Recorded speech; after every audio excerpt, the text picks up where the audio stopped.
She fell from the sky. It's Christmas Eve, 1971. You're on an airplane, 10,000 feet in the air, flying over the Amazon rainforest. It's supposed to be a short, peaceful trip, but in less than an hour, you're going to be alone in the jungle with no food, no gear, and no one coming to help you. And the way you get there is something straight out of a nightmare. The flight. Juliane Koepcke is 17 years old. She's half German, half Peruvian, and she's grown up in the rainforest with her parents, who are both scientists. She knows more about jungle plants than most people know about their own backyards. That day, she and her mom, Maria, are boarding Lanza Flight 508 from Lima to Pucallpa. It's a 1-hour flight. They're going home for Christmas.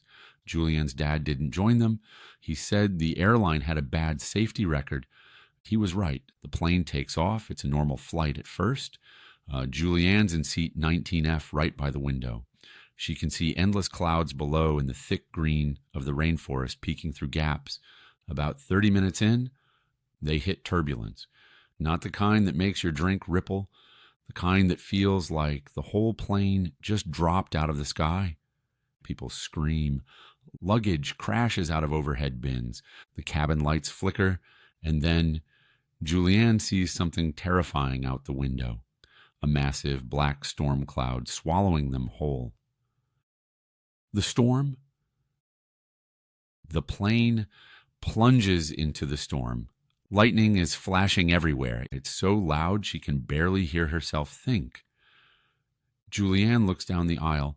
People are clutching each other, praying, crying, and then, boom!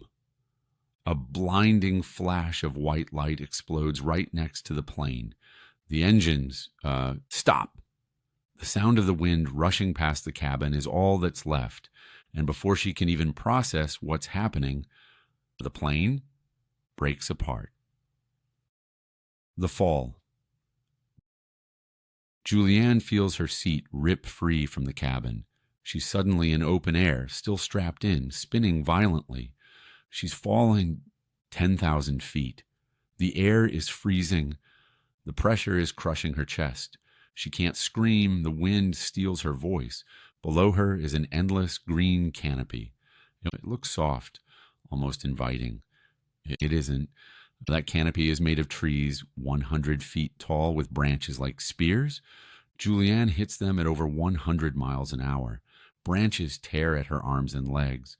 Then everything goes black. Waking up. When she opens her eyes, it's silent, just the distant sound of insects and birds. She's on the jungle floor. She has no idea how long she's been there. Her right collarbone is broken. Her right eye is swollen shut. She has deep cuts on her arms and legs, and she's alone. No wreckage, no voices, no sign of her mother. All she has is the mini dress she was wearing on the flight and one sandal. Surviving the first night. The Amazon jungle is one of the most dangerous places on Earth. There are jaguars, venomous snakes, swarms of biting insects, and Juliane is 17, injured, and has no survival gear. But she remembers something her father taught her.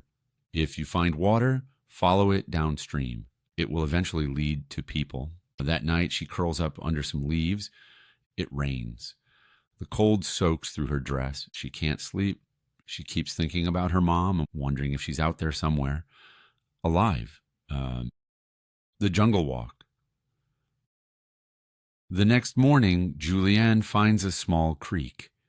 She starts following it. Sometimes she has to wade through waist-deep water. Sometimes she crawls on the bank to avoid thorns.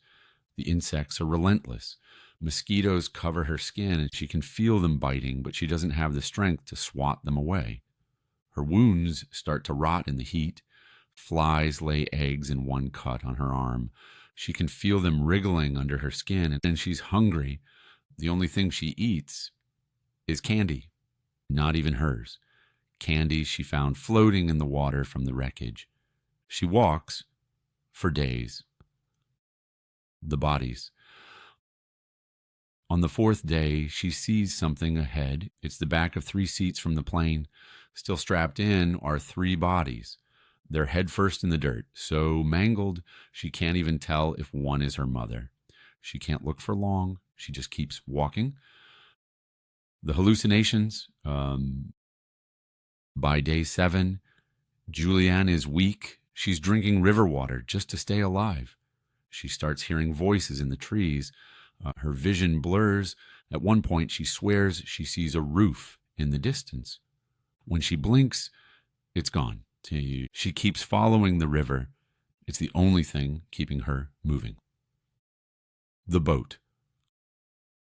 On the 10th day, she sees something impossible, a small hut, a boat tied to the bank.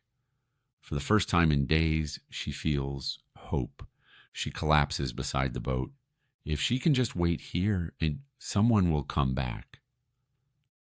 Rescue. The next day, 3 Peruvian lumber workers find her. At first, they think she might be a forest spirit. She's so thin, pale, and covered in dirt and insect bites, but when she speaks Spanish, they realize she's real. They give her food, clean her wounds, and take her to the nearest village. From there, she's flown to a hospital. She's the only survivor of Lanza Flight 508. Out of 92 people, only Juliane Koepcke lived. Aftermath.